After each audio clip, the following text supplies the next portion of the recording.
Greetings, Culture Warriors. It is I, Jeff Vieira, the author of Culture is Everything, and your host for this latest dispatch from the front. Interesting story for you today. This is by Jeff Feely from Bloomberg. Ex-McDonald's CEO fires back at chain's effort to strip pay.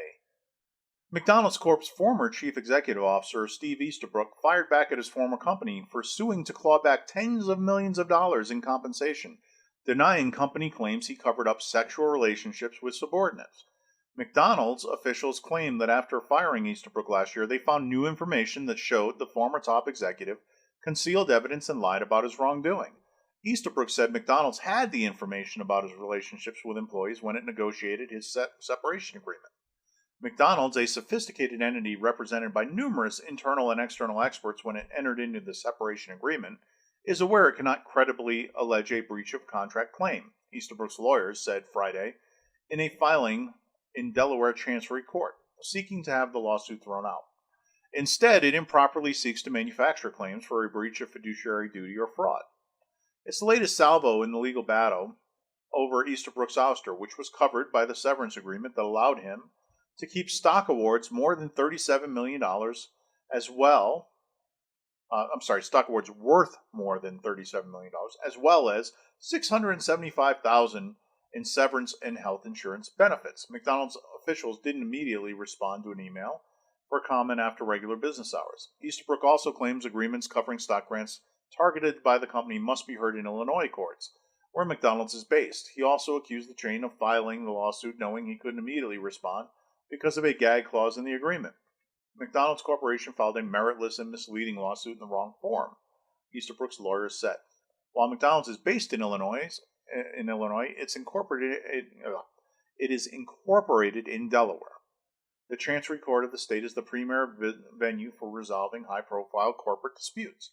In return for a severance package, Easterbrook agreed to a 2-year non-compete clause specifying more than 40 companies he couldn't join. He was also required to write a letter to employees acknowledging that he made a mistake, according to the filing.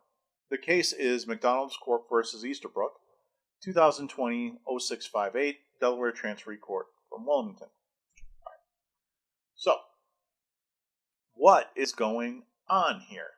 Number one, Easterbrook has some stones for making a stink about this, given the disgrace with which he left the company. McDonald's is a major company. Being the CEO of that is a signal honor, the highlight, no doubt, of a career. And yet, Easterbrook not only engaged in sexual relationships with subordinates, which is a huge no-no, particularly in the Me Too era that we now exist with him, but he lied about it. Now, his defense is, well, they knew I lied when we made the agreement. You have to wonder how, if that were so, that they would then try to claw back compensation. Typically, when you're dealing with a company, a powerful company like McDonald's, going up against one individual, there's a David and Goliath kind of aspect to it, where generally the company tries to settle things because they know if they get in front of a court, in front of a jury, or even in front of a judge, really, they could run into a situation where the sheer size of the company and its reputation winds up working against the facts that are in their favor.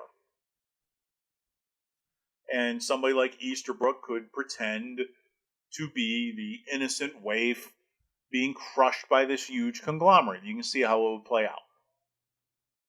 So they generally don't go to the hoops in the court more than they have to. That's why you see guys like Easterbrook, who are crooked as hell, walking away with $37 million in stock awards, which should have been rescinded, $675,000 in severance. Why on earth should he get that money? He was fired for a cause. This wasn't severance because, there was a merger or something and they needed to lay off the top guy. That's not the case. Now, his health insurance benefits can't be more than $100,000, right? So why is it that he's walking away with 6 to 7 times that amount when he was fired for cause? That's a sheer gift from the corporation. This guy did a lot of damage to the company. Not least of which, the whole reason that they wanted his apology was so that they couldn't claim that he was railroaded. And so they were willing to pay to get that apology from him. Now, why they would do a non-compete, given the guy's toxic, what other company in their industry would hire him? Nobody. They're worried, I guess, about him selling their secrets, and there's probably a credible threat of that, given that he had sexual relationships he lied about. Who's to say he'd honor a non-disclosure agreement? He's a liar. You can't trust a thing he says. And that also makes this filing a little bit more difficult because you have to believe his claim over that of the corporation. Just don't believe it. He's a confirmed liar by his own admission. So when we look at the values here, obviously Easterbrook values sex over honor, over his professional responsibility, over his fiduciary duty to the company which put him at its head. His own sexual gratification mattered more than just about anything else to him. That is a person who I would think, in this day and age, would not exactly be on the top of the headhunters' contact list. Why would he be? When we look at Easterbrook's background, he's British. All right, well, that may explain some things. His education was at the Watford Grammar School for Boys. He attended Durham University. I don't know anything about those schools.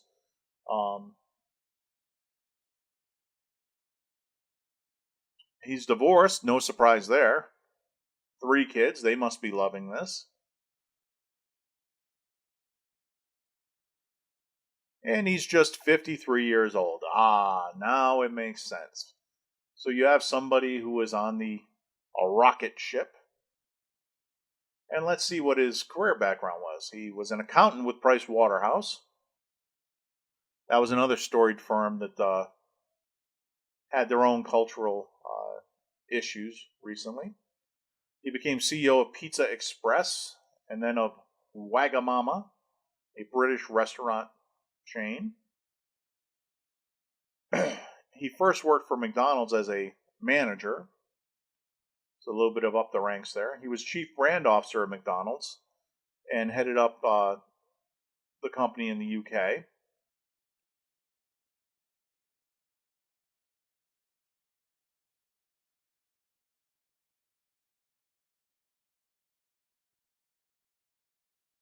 So pretty sad performance overall.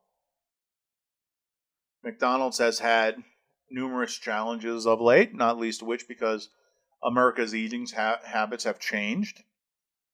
All of the fast food chains have been through some industry-wide changes as a result of that. McDonald's famously changed their French fry recipe, which used to include a little beef tallow, made it great. They changed their packaging some years ago because the glorious styrofoam containers, which kept the sandwiches nice and hot, were an environmental disaster, so they had to get rid of that. They've been through a lot of changes, and now they'll be through some more because Mr. Easterbrook couldn't keep it in his pants. What's McDonald's value? Well, I suspect that by going for that clawback, McDonald's as a corporation, or at least the present board of directors, feels a little bit betrayed by Easterbrook and his lies. And so they're going to try to get something back for the shareholders and restore their own honor. Obviously, why should he walk away with $38 million from this debacle? So they'll try and get some of that back. Perhaps it is a token effort. We will see. But it sounds to me, on the face of it, like there's some outrage there. And so that having this foreign person come into an American company as iconic as McDonald's and then do something like this is just horrible. You think about a similar situation that we covered on this podcast some weeks ago about Gosen at Nissan, who had to be spirited out, snuck out of Japan while facing charges there. You can imagine how devastating that is for the notion of any major Japanese company hiring a non-Japanese person to be its CEO. You have to worry about a cultural disconnect. And apparently in Britain, they have a little more European view about people running companies and taking sexual advantage of the staff. Could be some of the culture mismatch here. Certainly they seem to have a little bit more languid view of integrity. If Mr. Easterbrook is any indication, and I certainly hope he's not. So there'll be some definite cultural fallout from this. McDonald's really needs to right the ship. Their brand has a number of negative connotations with it, not all of which are the company's fault, but one would hope that their new CEO is going to do what's necessary to right the ship. This is Chris Kempczynski. I drew the short story with trying to pronounce that name. He's a Duke and Harvard grad, an American. Father was a doctor. Mother was a teacher. Grew up in the heartland, Cincinnati. And he was with Procter & Gamble, Pepsi, Kraft Foods. So somebody who's been around the industry for quite some time. He's about the same age, but he somehow managed to remain married and has 2 kids. So hopefully that's a good sign, and certainly we should wish Chris Kempczynski well in righting the ship over there at McDonald's. Because at the end of the day, a Big Mac is one thing, but culture is everything.